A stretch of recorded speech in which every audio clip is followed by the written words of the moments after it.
On today's episode, we talk about all things money and I throw shade at my former CFO. Stay tuned.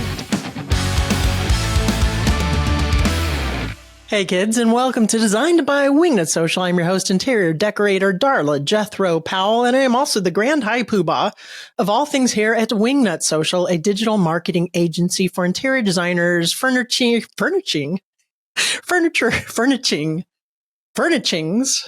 furniture manufacturers, and architects. And on today's show, we're going to have uncomfortable conversation, not really uncomfortable, only uncomfortable in the way that sometimes we just don't like talking about money. We like to put our heads in the sand. And by we, I mean me. You may or may not have something similar, but today's guest, Danielle Hendon, is a CFO for Corners CFO. And she's going to talk to us about the biggest 3 red flags that she sees with service-based businesses. And if you're an interior designer, hey, guess what? That's what you do.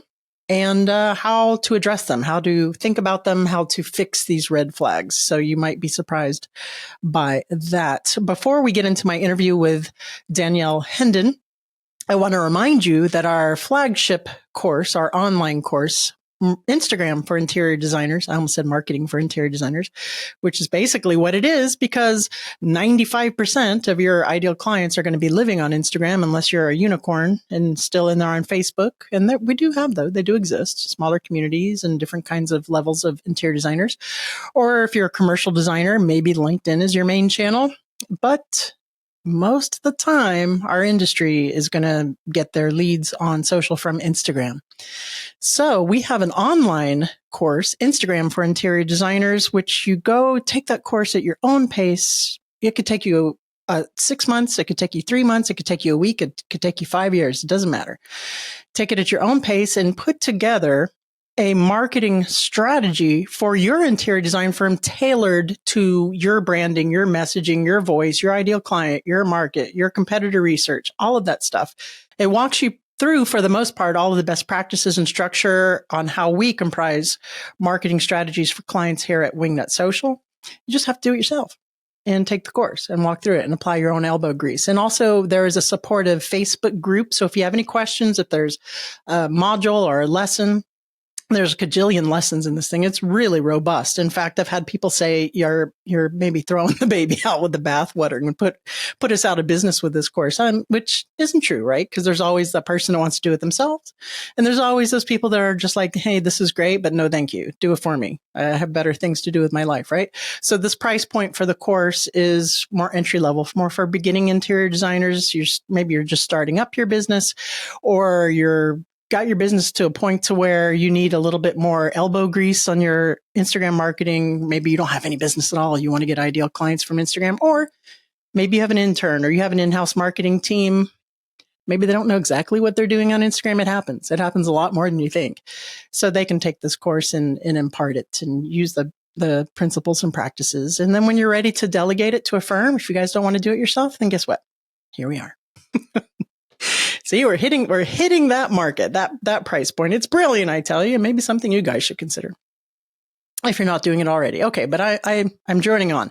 Oh, where can you find it? Hell if I know. Wingnutsocial.com, Wingnut Academy. It's our first course, Wingnut Academy. Our second course should be launching within the next 100 years, SEO for interior designers. But right now, the lowest hanging fruit and the biggest return on investment for marketing dollar is Instagram for interior designers for getting your client. All right, wingnutsocial.com. Okay, let's get into my guest today. Today's guest, Danielle Hendon, is the founder and owner of Corners CFO, a firm offering financial advisory services to small business owners on a scale that fits their company and budget. Coupling her decade of experience in corporate finance and accounting with her passion for people, Danielle brings the benefit of big business, air quotes, financial analysis to entrepreneurs. Danielle helps business owners increase their personal livelihoods so they can leave a legacy and lasting impact on their community. Wingnuts, help me in welcoming Danielle Hendon to the show. Hey there, Danielle Hendon. Welcome to the show. How the hell are you? I am doing good. I mean, let's be honest, I'm doing great, but I'm also doing a little bit of chaos, as we all are, with kids home for the summer and all the things going on right now. My dogs are home for the summer. Does that count? It 100% counts. I have one of those down the hall too that likes to bark at anything walking across the sidewalk. My fiance is actually out of town. She's on a work trip, and her dog she brought into the relationship has separation anxiety. And he peed on the sofa right in front of me this morning, and I got up and I'm like, "What? No!" And I jumped up and spilled my coffee, and now I have like little 4th degree burns. Oh no! On now you have the tummy. pee and the coffee.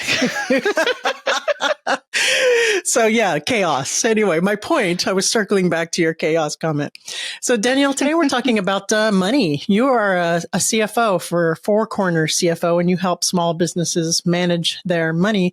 And for us as business owners, we should be comfortable talking about this subject, but more oftentimes than not, we aren't.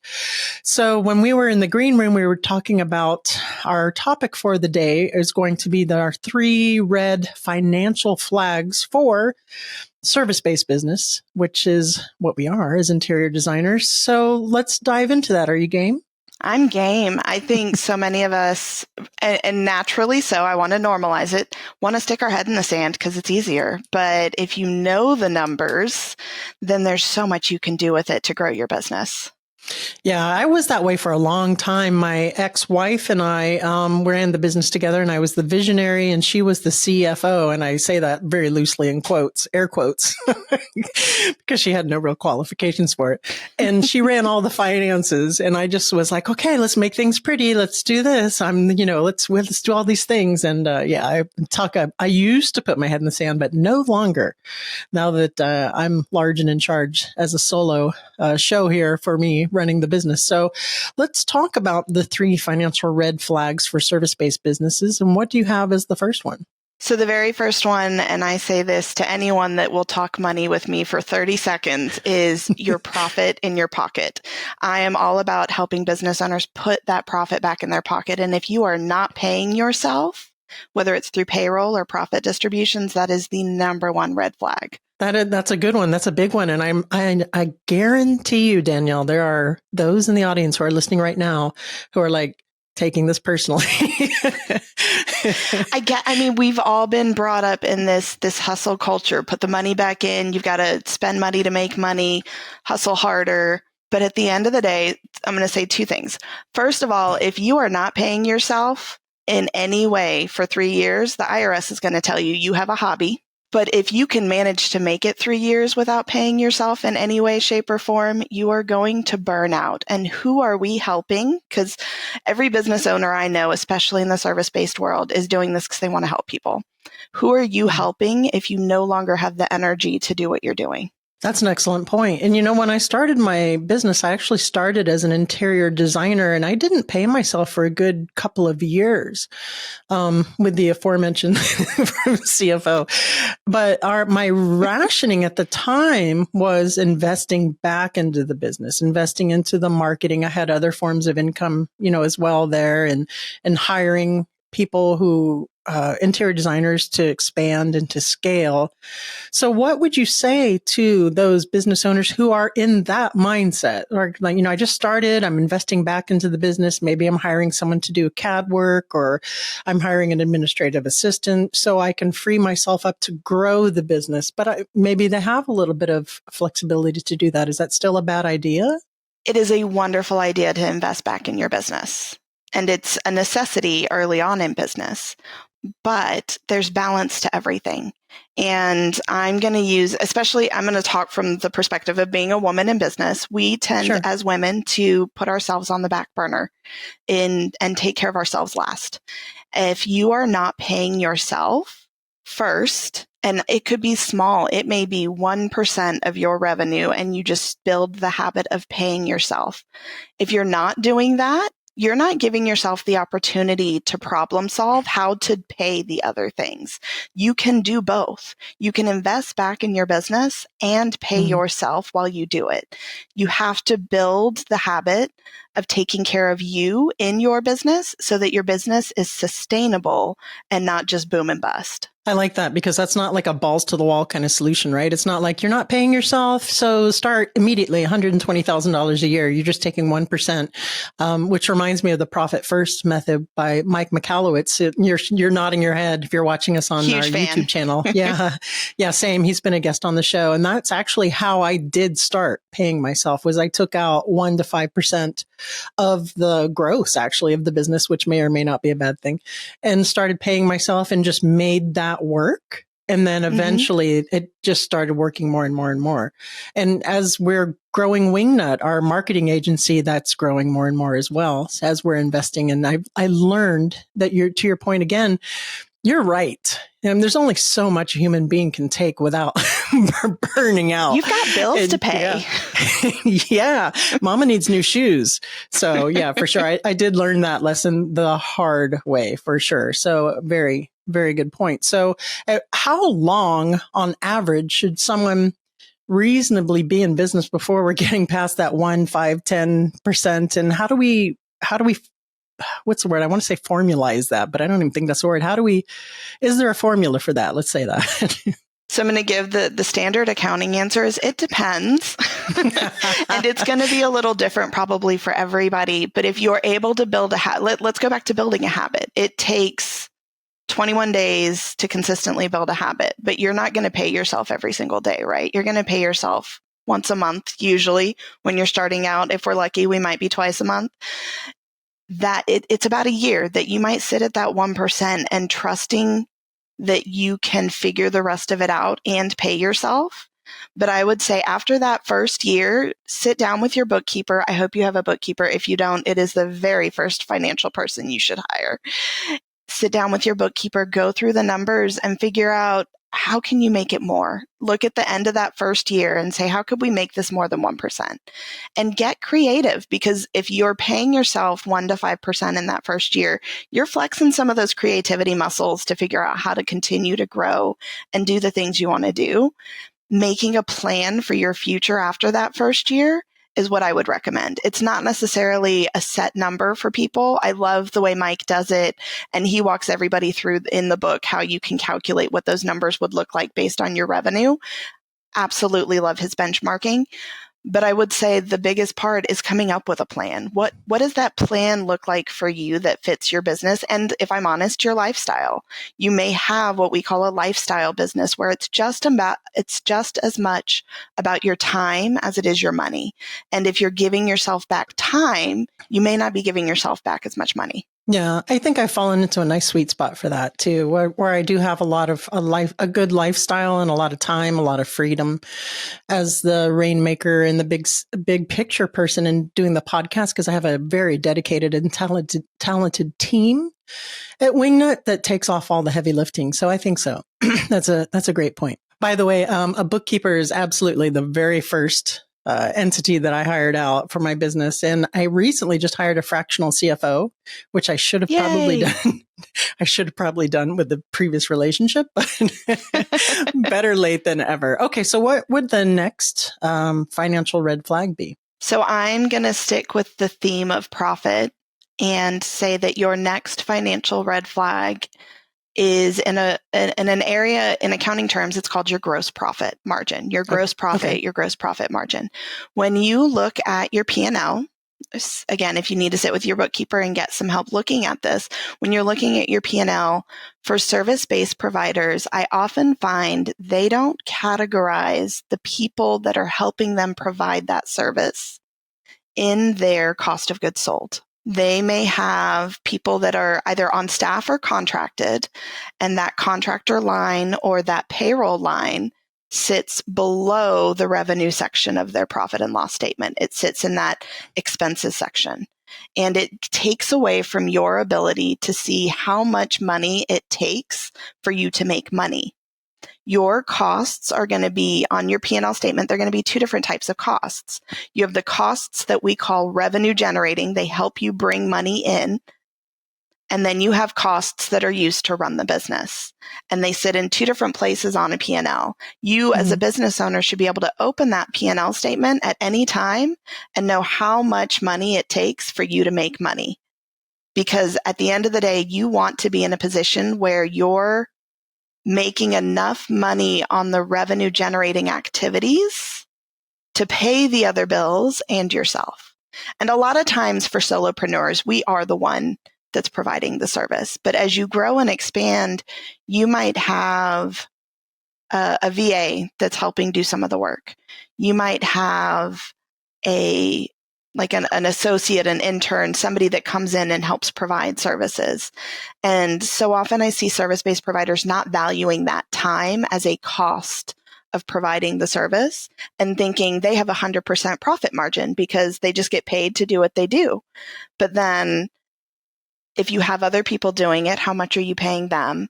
And I'm going to go back to, if you're not paying yourself, what should you be paying yourself? And what is the hourly rate that you would actually want to pay yourself on this? Oh, that's a really good point. And can I ask you, maybe this, I'm telling you, this is, I hate talking about money personally. Like I said, I used to have my head in the sand, but how does that relate to what we refer to as EBITDA? Yep. EBITDA? Yeah. So EBITDA stands for earnings before income tax, depreciation, and amortization. Okay.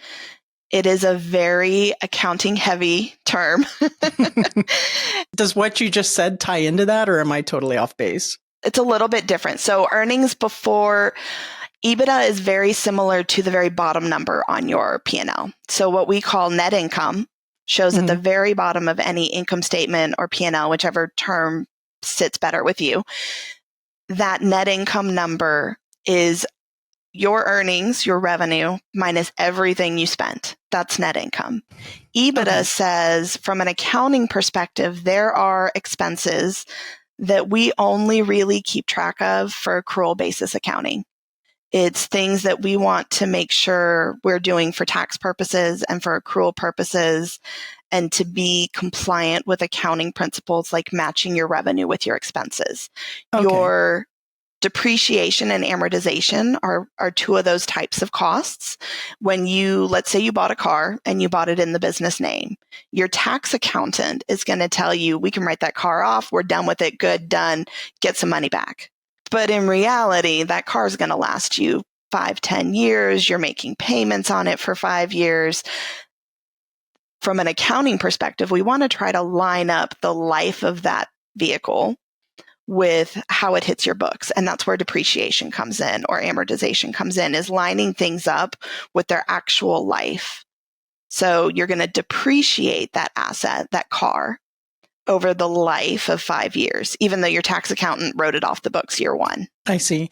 Okay, so not exactly related, because I was thinking about, so let me back it up then and make sure I understand. So when you're looking at your P&L statement and you have service providers, like you mentioned the VA, yep, right? So who is doing work in your business, and because of that, you're able to provide certain services. So you have to itemize that in a different way.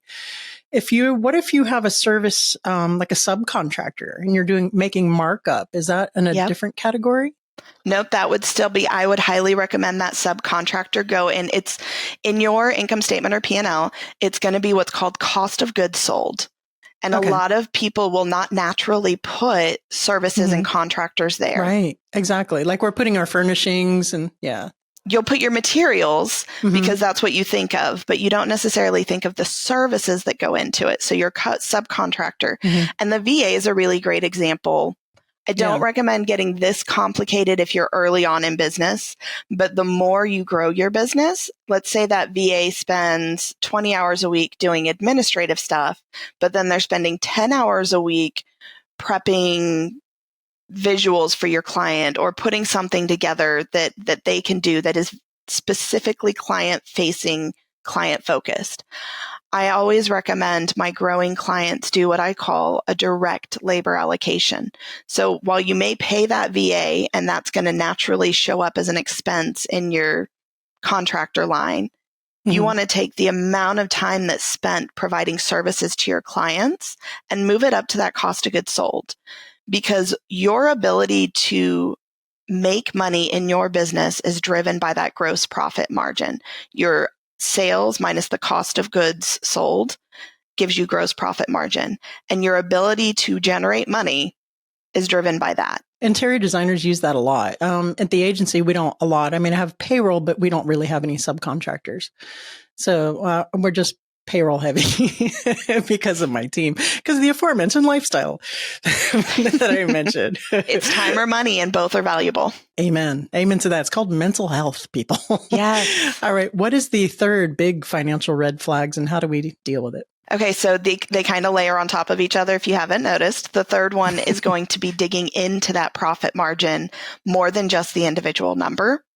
It's what is your profit margin by product or service? Because in any business, there are 3 different levers you can pull to increase profits. The number one, raise your rates. We all know that we can raise our rates, and most people are hesitant to do so, but probably could and should. Yeah. The second one is cut your costs. Go through, figure out what your expenses are. What can you cut? The third one that people often forget and don't dig enough to realize is to market your most profitable product or service. And you only know what that is if you know your profit margin by service. How do we figure out what is our most profitable service? How do we figure out the margins? I mean, basic common sense is telling me, okay, I made more money on that than I did in the other. It's pretty clear cut, but I have a feeling you're going to say it's a little bit more complicated than that.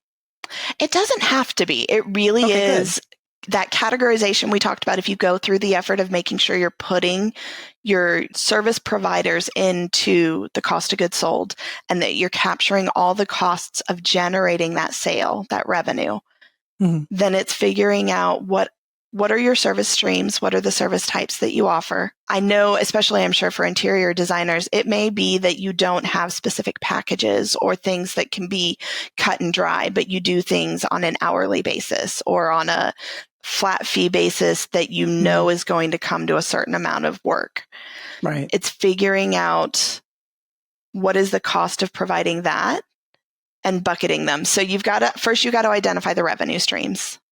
You've got to know what are your services. And that's, like I said, it's not always the easiest if you're a very custom provider to figure those out, but you can usually go by buckets. If you have a large client, might be this much to this 10,000 to 20,000. That's my large client. I've got my middle clients that are 5,000. I've got my, I just want one room client for that, whatever that looks like for you, coming up with categories to determine what are the services you provide. And then breaking that up and saying, how much money do I make on this client? How many hours did I put into it? How much money did I pay for other people to put into it? And I'm going to circle back to what is that hourly rate that you're making? If you're not paying yourself on payroll, what is the hourly rate that you're making to provide that service? So as you were talking, I'm thinking for categories for the interior design business, you're right. There's a lot of custom stuff that goes on. So on the design side, you have bigger projects, smaller projects, different ranges of scope. But at the minimum, you have your consultation, your consulting, where you go in as a one-off, right? And it's just 2 hours of your time. You're charging anywhere from $3,000 to $1,000 for that to give takeaways. And that's pretty low cost of entry. That's just your time. The second one might be just design time, delivering a design. They run off with all the project management. That's another service. And the third one would be full service with furnishings and all of that jazz. So it can get kind of complicated, but there's also a lot of in the middle. And what I find with a lot of my service-based clients is you will be amazed if you go through this effort of how much money do I charge? How much money does it cost? What's the leftover number? And essentially you take that leftover number, divide it by what you're charging. That's your profit margin. So you take the gross profit divided by the revenue, that gives you a percentage. We want to figure out which one has the highest percentage. When you do that, and what I've seen with a lot of service-based providers, which is, it kind of baffles me and makes me laugh, that entry-level item almost always ends up being one of the most profitable. I was just going to say that. Yeah, I think that some designers, if they run through that, might be surprised that the consultations, like a consultation only model or a design and deliver, you run with it kind of model, you might find are more profitable if you aren't charging what you need to charge for the full service type model. Because again, we are all we get a little skittish charging what we're worth for sometimes for those things. We tend to undercharge, especially in a flat rate kind of way. Oh yeah, especially when you're quoting a big number. Yeah, I talked to a lot of interior designers who come here to work with us at Wingnut because we're a marketing agency for interior designers, et cetera. And most of them do not charge a flat rate, or they've come to me and said, we tried that. We tried charging a flat rate. It just doesn't work for me so much. We found that we were losing our So the other thing I was going to say about that flat rate process for those people that feel like they don't know how to charge a flat rate or they're losing everything on it. The exercise we just talked about with profit margin and really knowing how many hours go into those different types of projects is monumental in figuring out what that flat rate is. How much time are you truly spending on all of these things if you do want to move to a flat rate model? I will say, especially for service providers, getting to a flat rate model can be one of the most profitable steps you can take, but you've got to do it the right way. Yeah, I was going to say, and thank you for that would be the first step to figure out the profitability behind that. And then you can start value pricing it. And by that, I don't mean discounting it, but charging what you're worth just for a project, not necessarily per hour, but because it's you, it's Susan McNugget's Interiors. And if you're charging $100,000 flat rate for that, that that's your project, maybe because you're, Kelly Wersler or something, you're charging $200,000 because it's you. Yep. You can do that, but you have to have that stepping off point first. Danielle, is there anything I've forgotten to ask you on this topic regarding this subject that you think the listeners need to hear before we get into the What Up Wingnut round? I don't think so. I would maybe just highlight also, we don't talk about it in the three big red flags, but that other profit lever of your expenses and making sure that you're not just looking at sales and the cost of goods sold, but looking at all this. So many of us subscribe to random things that we forgot we put on the credit card, and then they sit there and you're not actually using them. Just going through those expenses once a year and making sure they make sense for your business can also save you a lot of time and money. Yeah, as you were saying that earlier, I was like, gosh, do I still have that subscription to Adweek? I don't know that I need that. All right, Danielle Hendon, now I have to ask you, are you ready for the What Up Wingnut round? I'm ready. What would the hashtag on your tombstone be? Okay, so I have to go with always on time because I'm a military brat and my dad was, if you're on time, you're late. So I am always on time. My fiance is former Navy too, so she's retired. So I understand. And I'm a former cop. So yeah, for sure. If you're on time, you're late. You're stuck on a deserted island. You can have your one favorite food forever. What is it? Oh man, I was torn on this one because the logical side of me says I should get chickens because then they can reproduce and I'll have protein. But then the me says I want chocolate for the rest of my life somewhere. You know what? Do it. I like chocolate. There's nothing wrong with chocolate. I mean, realistically, how long are we going to last if we're stuck on a deserted island? Let's go out with a bang. Just give me chocolate and make me happy till the end. There you go. Last but not least, please recommend a book that's impacted you either personally or professionally. Okay, so we've talked about profit first in this call, so I'm going to throw out another one of the Mike Michalowicz books that I absolutely love, which is Clockwork. As you grow a business, Clockwork can be a game changer for you. I love that. Another good one. Really good. I love him. He's so good and such a great guest. So I just love everything about Mike Michalowicz. So Danielle Hendon, please tell the audience where they can go to find out more about you and Four Corners CFO, and we'll call it a day.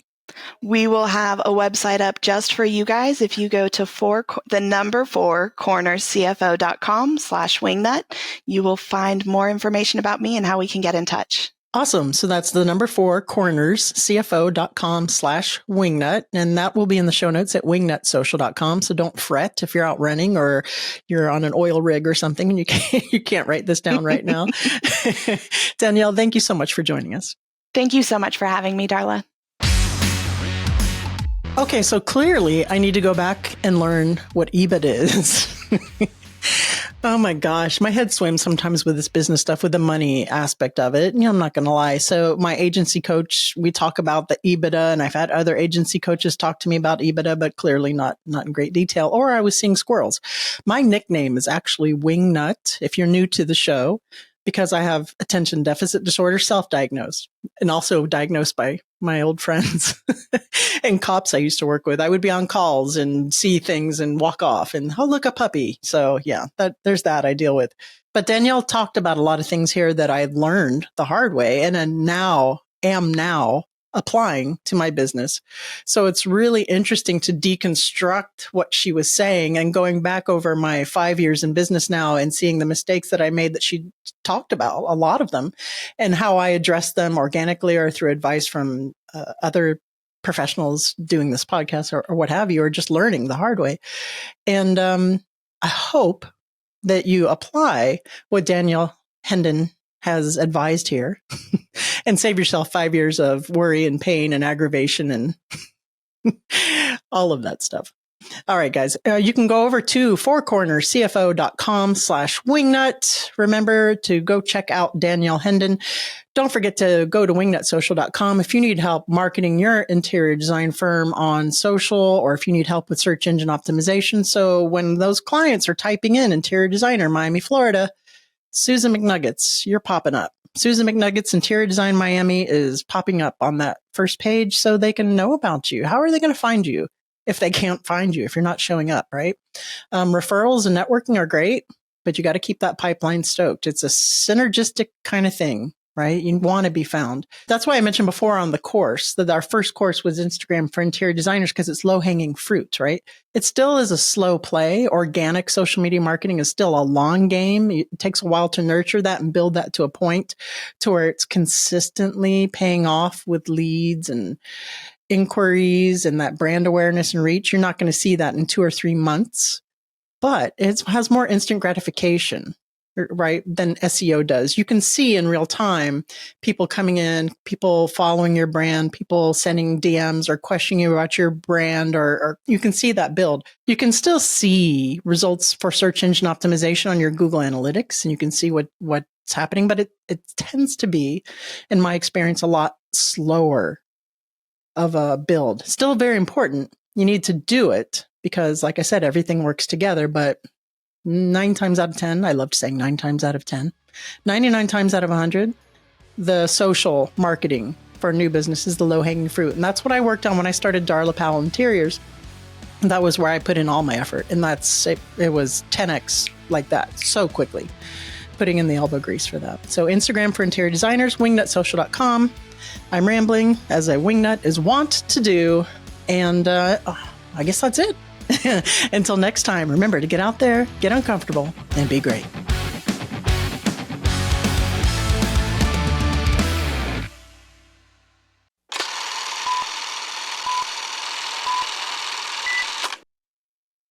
I had a train of thought. I forgot what it was. Oh, what was I going to say? Oh, okay. That was an edit, by the way. On today's episode, we talk about all things money, and I throw shade at my former CFO. Stay tuned. My ex-wife, who's literally the worst. Like, seriously, the worst. If you go to Wikipedia and you look up the worst, her picture is there. And you know how Wikipedia is like community supported and everybody puts their opinion in there? So take that for what it's worth. Coupling her debt. I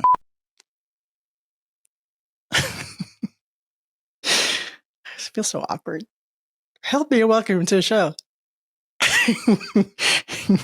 But there are a lot of things that I say.